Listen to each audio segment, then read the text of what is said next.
Well, good evening, everybody. And I'm back at my house and just did about a whole late afternoon, early mid-evening worth of meditation today. And so, again, just enjoying the peace and solitude of my own space.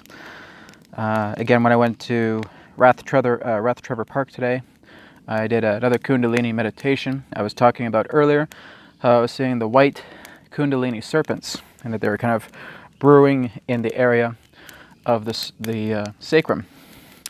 So as I got back home, because I was getting, again, pretty crowded at the beach, a lot of people were filing in, a lot of campers for the weekend. So I decided to make my way back home. And as soon as I got back home, I went into meditation again. The first time was kind of in a kind of mid-trance state. Then I took a bit of a break. I did some Kundalini yoga. Then the second half was another meditative state. I actually went pretty deep in that one. And I was able to find out more about the nature of dharma, as well as more about the nature of equanimity.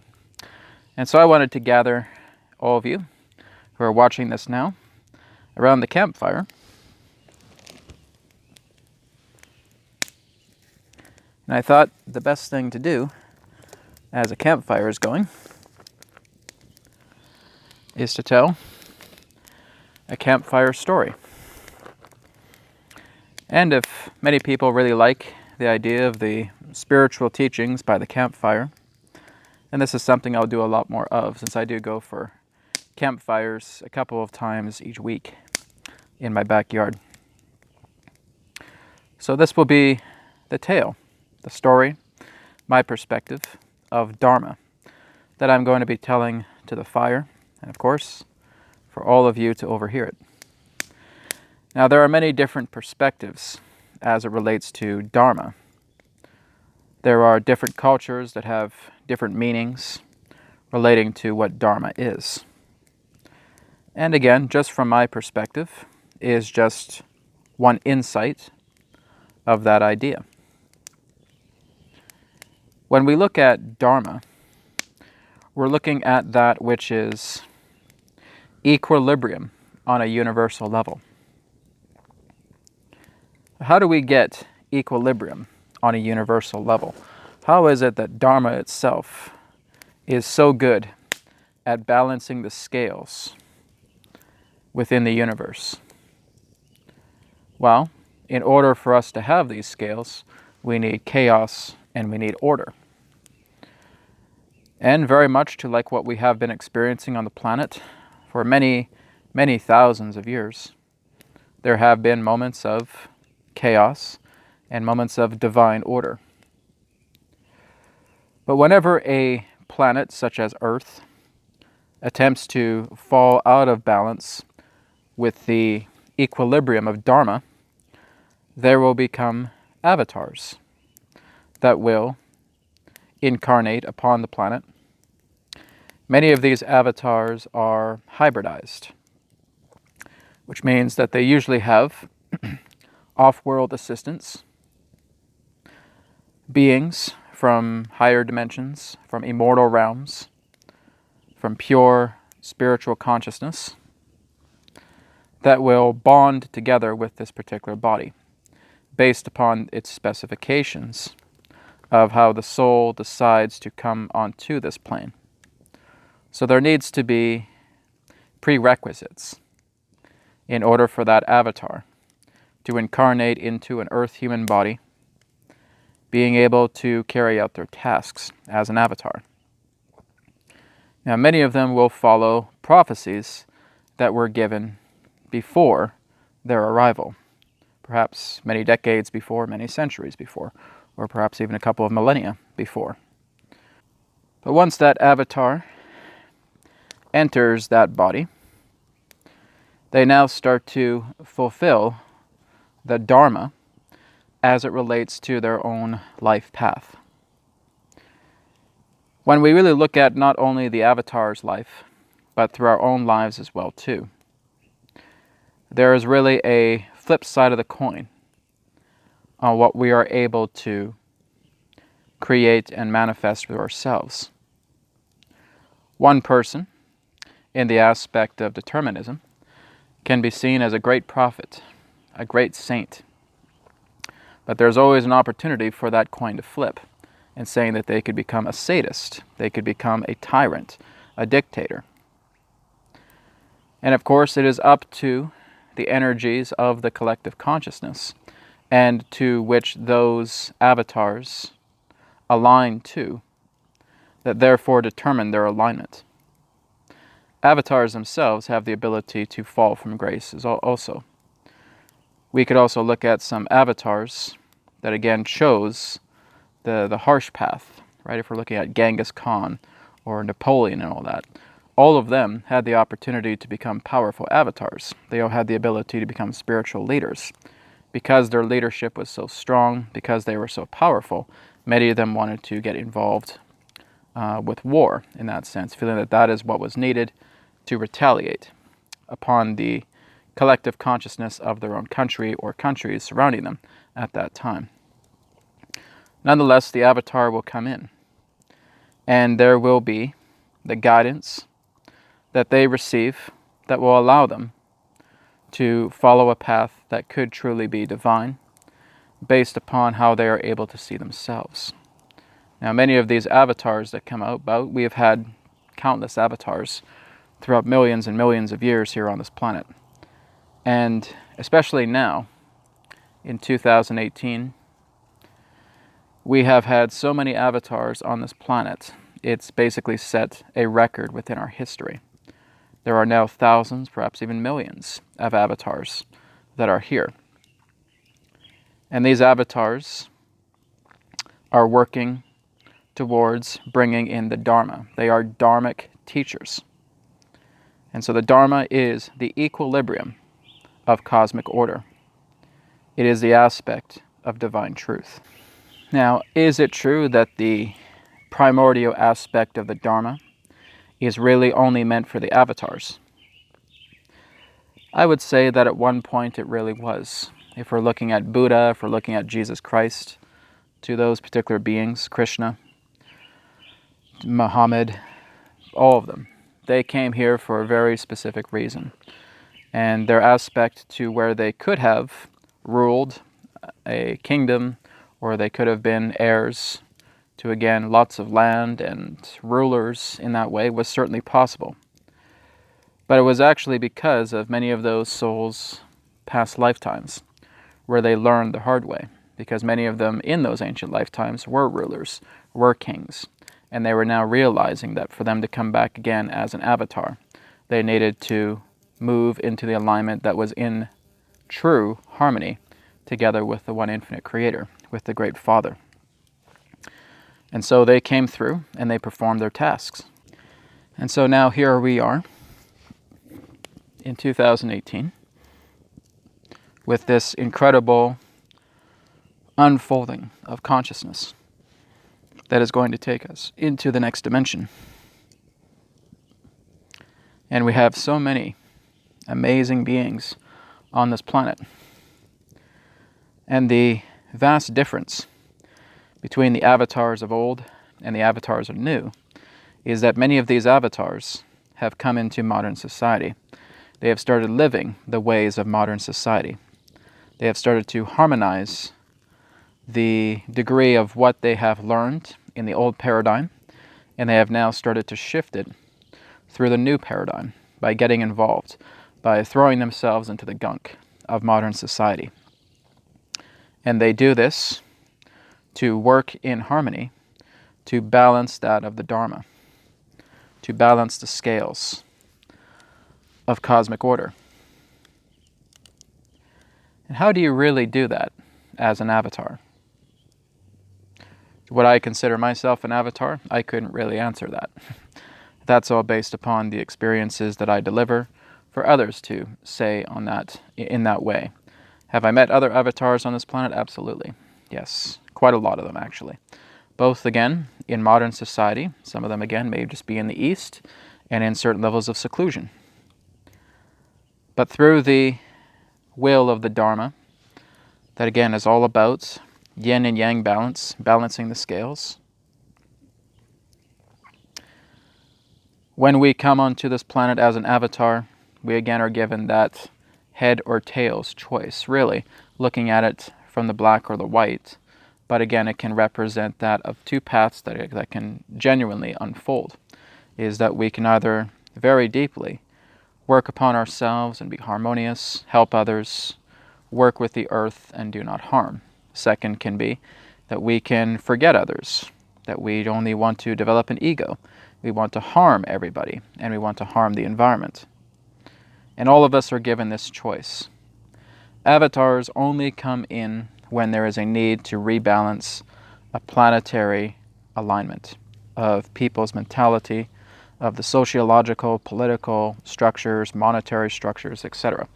They all come in that way to leave behind a message. Many of them will be seen as religious saints. Many of them will be seen as incredible missionaries that came to this planet, cosmic missionaries in that way, and leaving behind something very, very important, a blueprint for us to find, perhaps written in code or left in a message. And so we are, many of us, those avatars. As I said, there's more avatars now on the planet than there has ever been in our Earth's history. Now, why would we have so many avatars on the planet at this time? It's because we are going back to where Earth has not been since the beginning times of humanity's inception, which we could refer to as the Garden of Eden, otherwise referred to as fourth density. And so it is an opportunity for many of us to return back into Eden. For us as avatars, again, those who are quote-unquote pre-avatars, I would say as well too, we could also refer to ourselves as wanderers. We could refer to ourselves as starseeds. We could refer to ourselves as wayshowers, rainbow children, indigo children, etc. All of that's fine because it really just relates to the one aspect of one who is showing the way, one who is sharing the truth, right? Or sharing imprints, aspects of truth, because truth itself is changeless. It is that which is infinite. It is that cannot be identified. It is empty changelessness. But therefore, we are here on this planet. We are working with the dharma, whether we know ourselves to be or not. But the dharma is this collective consciousness that represents all of creation. It is that which even goes, at times, beyond the representation of God. It can also be known as the way, the Tao. It's just that particular force that instills a will to where God is made up of the heart of the Dharma. But nonetheless, we have beings on this planet that are working for the Dharma. Okay, had to adjust myself. I was getting too much smoke in the face. But again, that really is my own perspective as it relates to the Dharma, is that it is the equilibrium of cosmic order, and that many of us, even in times of old, have watched avatars, have been avatars, to come to this planet to share the truth, to share aspects of truth, the imprints, the adjustments of truth that would align us to become pure beings so that you no longer need to be on the wheel of karma anymore. And so that is us that are truly in the alignment of working together and helping to harmonize ourselves, harmonize others, work with the earth, serve innocence, and such beings are true representatives of the Dharma. And now, of course, what about equanimity? We have learned a lot from the Buddha as it pertains to equanimity, where that he was going through some very intense encounters. People were spitting in his face, yelling at him, screaming at him, wanting to kill him. Yet he just had a smile on his face. The person who spat right at his face, he just looked at them and smiled. And that is a very, very powerful state of being to be within. In order to really have that type of equanimity, We need to be on a level of deep compassion each and every single day, as much as we can. And that is one of the most challenging things to do, of course, in a modern world. If we're sitting in an office, or if we're going to work, or perhaps a job we don't even like, how do we expect to have equanimity in that particular job? Well, it's more so in the idea that you're following your heart. You're doing what you love to do, not doing what you despise. Because if you're doing what you despise, you're not doing anyone a service, especially yourself. You're only just following a path that is going to lead to implosion. And that is when we do not follow something that our heart knows it does not want to follow. That idea, that inception of a job is going to keel over and collapse, and we are going to face the consequences of that. And so in order for us to truly be on a level of equanimity, we need to really listen to what our hearts are saying to us. And again, this is no new information.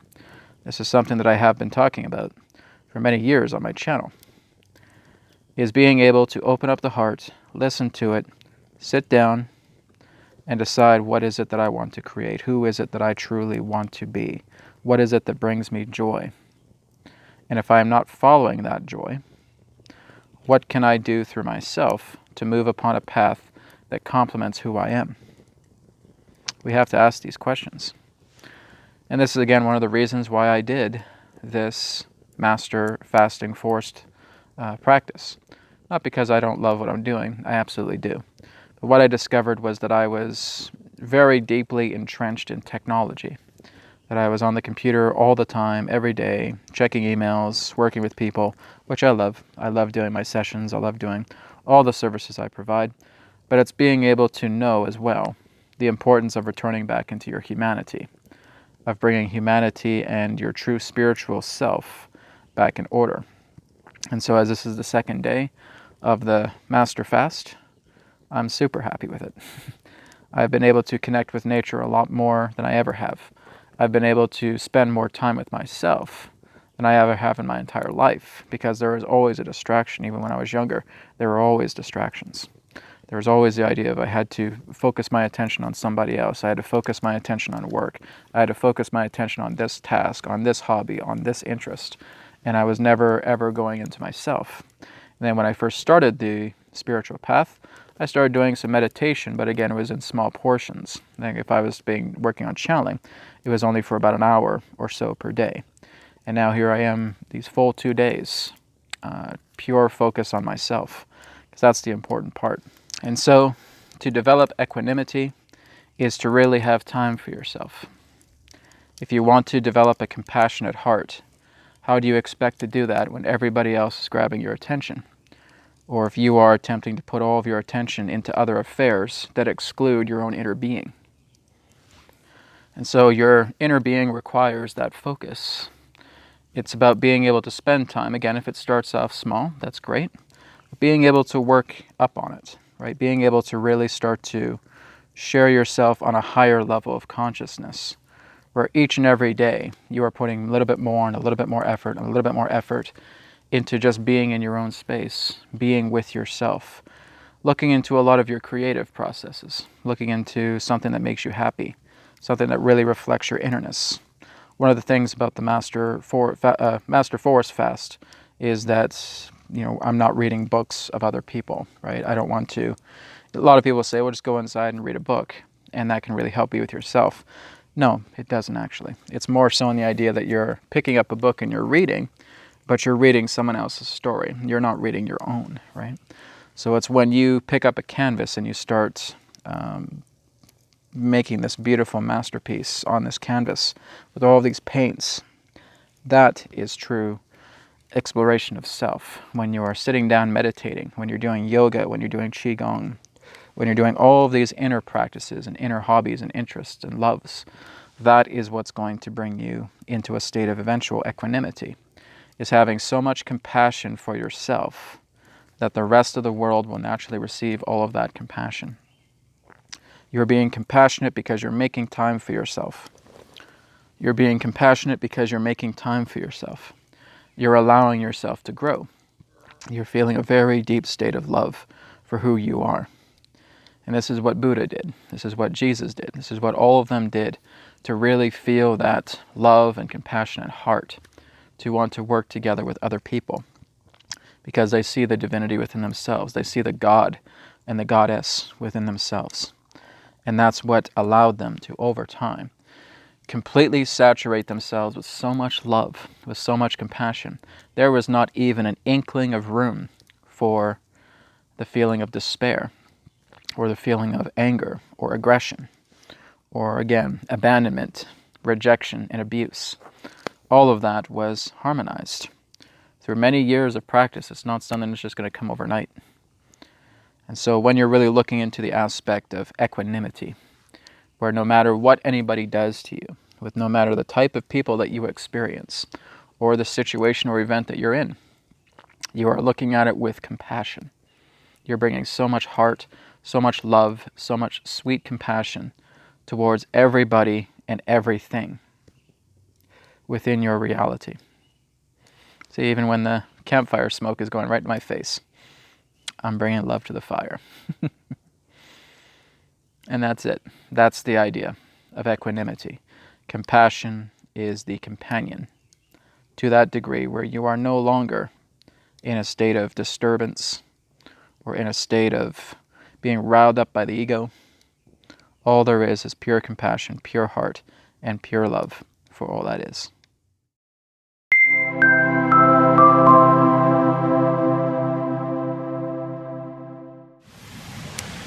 Good morning, everybody. It is Sunday morning, and I'm here at the Englishman River Falls once again. And so I came out here today, this morning, to have a bath in the river.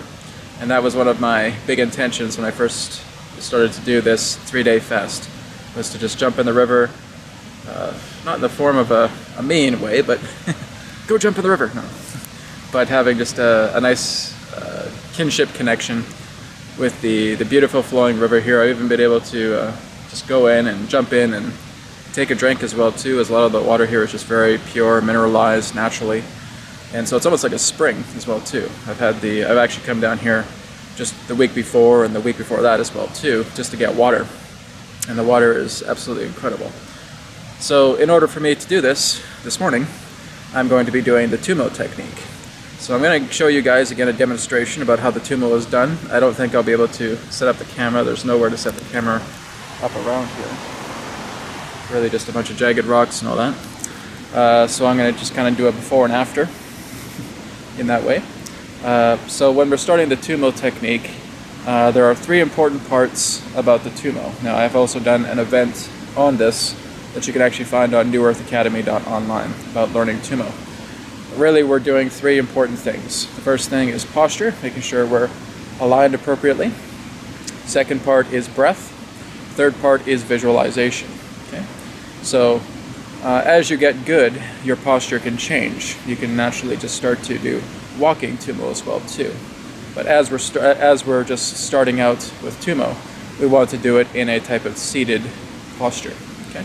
So you could be seated in a chair, or you can be sitting down on the ground cross-legged, or full lotus if you want to do that as well too.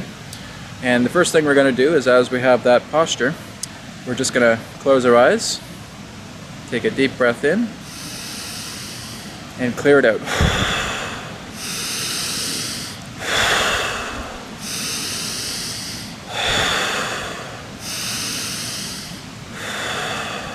Okay, and so as we're doing that, then we can start visualizing as well too. So we're just doing cleansing deep breaths, full deep breath in, filling the lungs, full cleansing deep breath out, emptying the lungs. Okay.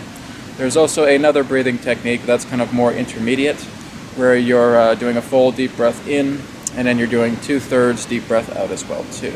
But basically what we're doing is we're just cleansing the oxygen in and out, right? And then we're using visualization in that way. So this is the good basic way to start out firstly, and then you can eventually move on to the 2/3 exhale as well too, which I talk about in the webinar.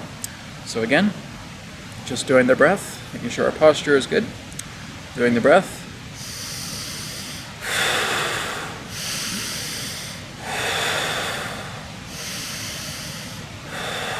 Now I'm visualizing heat.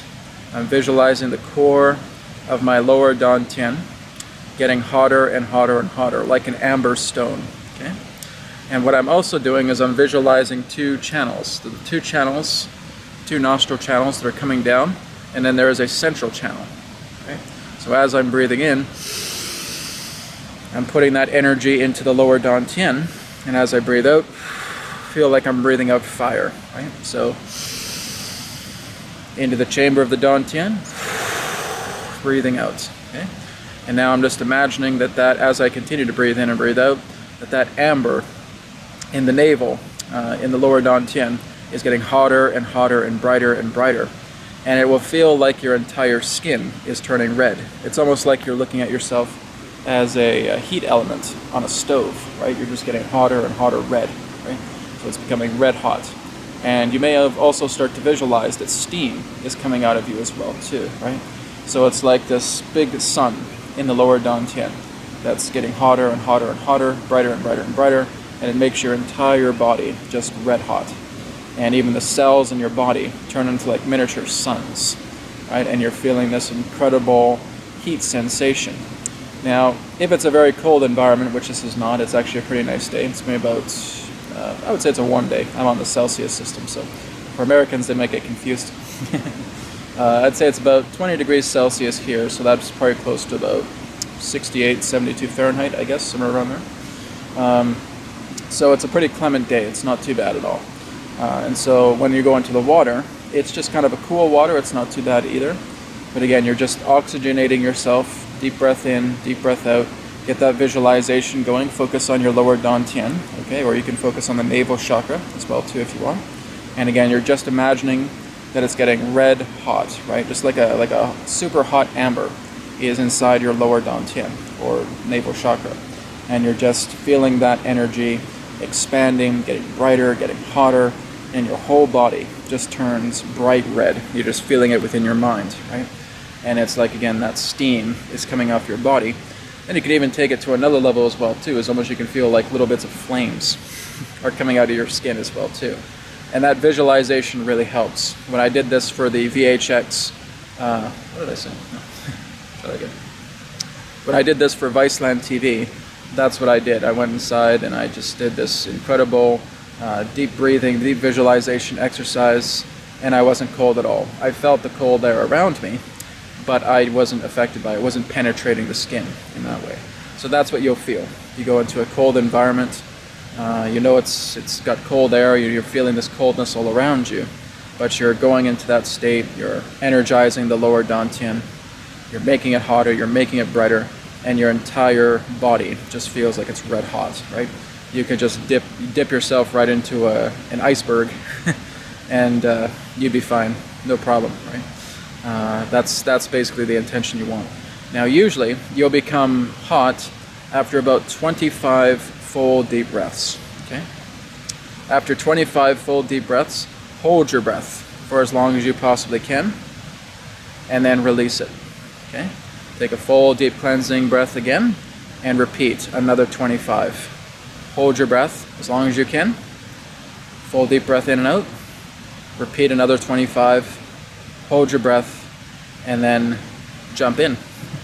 Go jump in if you have a cold shower, a cold bath, wherever it may be. After those 3 trials, go for it and just start jumping in somewhere cold and see how you feel afterwards. All right? So that's just the basic understanding of the Tumo technique. So I'm going to go into the river. Like I said, I don't think I'll need to do too much breath work because it's not too cold, but I'm going to be doing the exercise anyways, just to continue to practice the Tumo technique. As when winter comes, it'll get very, very cold here, so it's good to practice even a few months ahead. So that's what I'll be doing right now, and I will record again after I'm done. Okay guys, this is me, freshly out of the pool. It wasn't too bad. The thing I was actually concerned about more were the rocks that were there. Especially when you're completely wet, you can't really keep your balance. I actually fell in. The kind of funny part was I was on all fours and I just kind of slipped over a rock as I was going through. Man, it's refreshing. You just going out in nature and taking a bath in this way was absolutely amazing. It was a wonderful feeling. So yeah, that was what I did. I didn't really even need the Tumo technique. It wasn't in that cold of water. It was kind of like cool, too cold, but I've sat inside bathtubs that are just like freezing cold water, so I'm completely used to it. But yeah, I mean, that's all there is to it. It's just do the deep cleansing breaths, do the visualization, make sure you have a good posture, and the more you practice, the more you will just become completely impervious to the temperatures, not just on a cold level, but also on a hot level as well too. So yeah, there we went ahead and had a bath in this beautiful river. Again, you guys just gotta take a look at this. Wish I could just transport you guys here. You would just take a look. All the beautiful surroundings here. It's amazing. So that is a demonstration of the Tumo technique, or the Tumo breath, the inner fire. And now I'm gonna go towel off. I'm not feeling cold or anything, but I do have slippery feet and there's slippery rocks here, so when I get toweled off. But thank you for joining me. I'll update you again soon.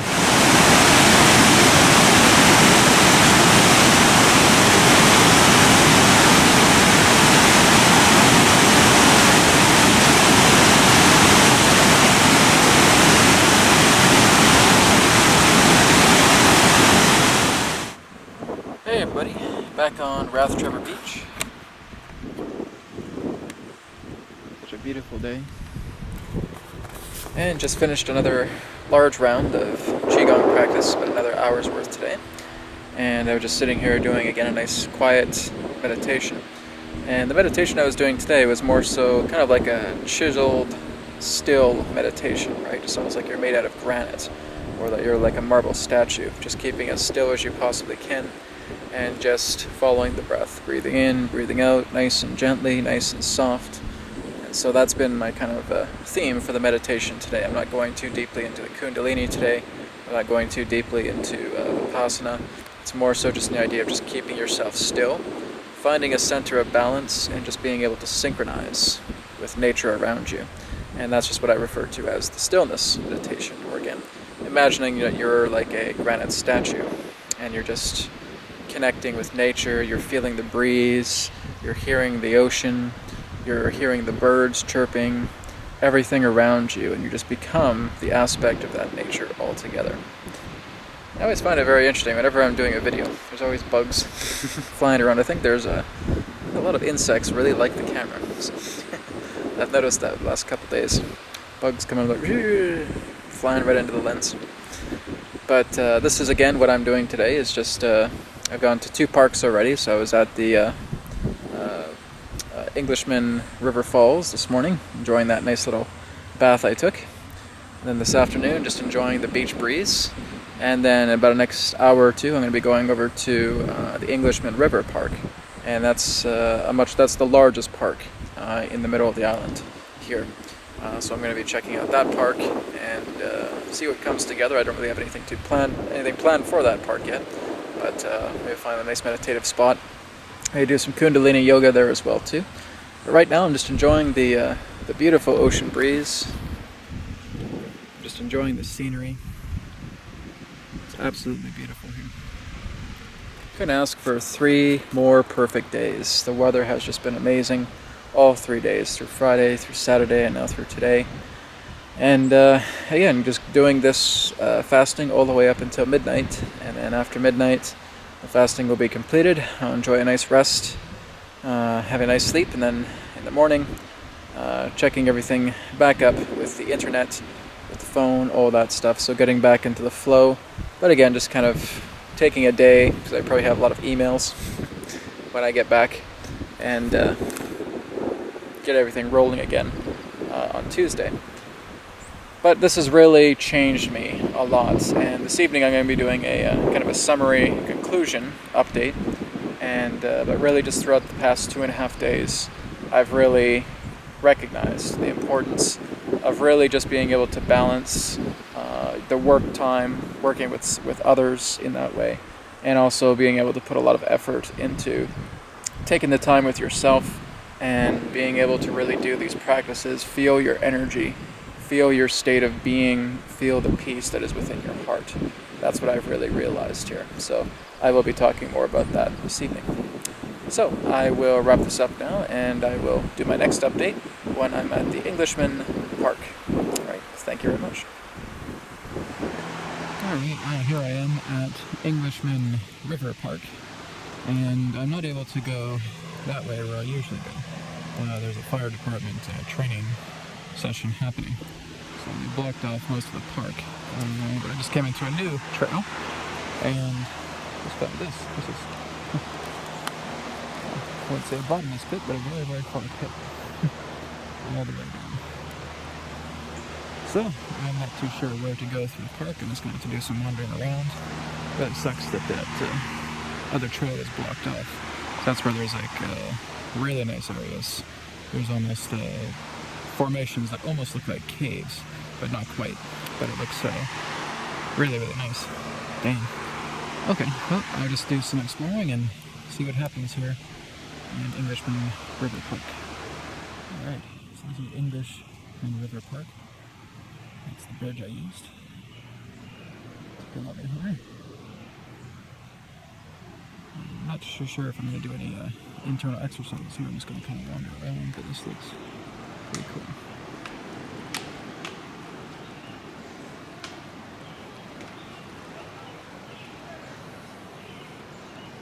Imagine these are the roaded photos. Beautiful.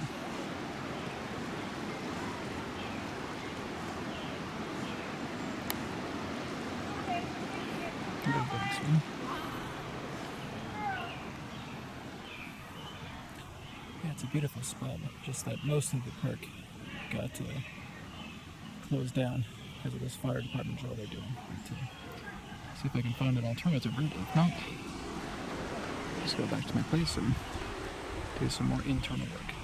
This is a beautiful spot. Okay, so I found a little kind of private trail. And this is the other end of the Englishman River Park. Just gotta zoom in a bit here. And just over there, where I'm zooming into, there's kind of again, I wouldn't really call it a cave, but it's almost like an enclosure. And I did a meditation in there just about last week. The photo of me is actually on Facebook. It's just one of the most nicest places. So that was grammatically incorrect. One of the nicest meditation places I've been to. It's very, very peaceful. You can feel the energy just being in between the cave, the almost cave stones. It was just really, really beautiful. There's also a large cedar tree where you can go inside the tree and actually just do a meditation. It's a bit of a cramped fit, but if you're able to get in there, energy in there is absolutely amazing. So that's the really nice area of Englishman River Park. So again, about 75% of the park is blocked off today. That kind of sucks, but oh well. Still gonna enjoy the 25% that's still available. So this is where I am. Nice little lookout over the river. Beautiful trees. Just a gorgeous day. I just can't get over how beautiful it is today. It's like the perfect day to go out and work with your inner self. Connect with nature. A lot of other people out today, but of course, who wouldn't be? It's gorgeous out. And this looks interesting. Just walking down a trail, and there's like a stone slab here. Kind of reminds me of that scene from The Last Jedi. Luke's training Rey, getting her to sit down, learn about the Force. This looks interesting. It's my first time coming up here, so I have no idea what to expect either.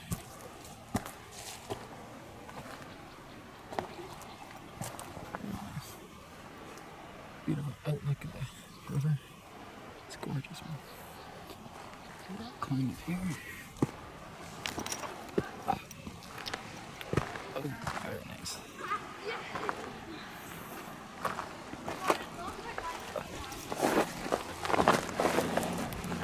I think I find my meditation spot.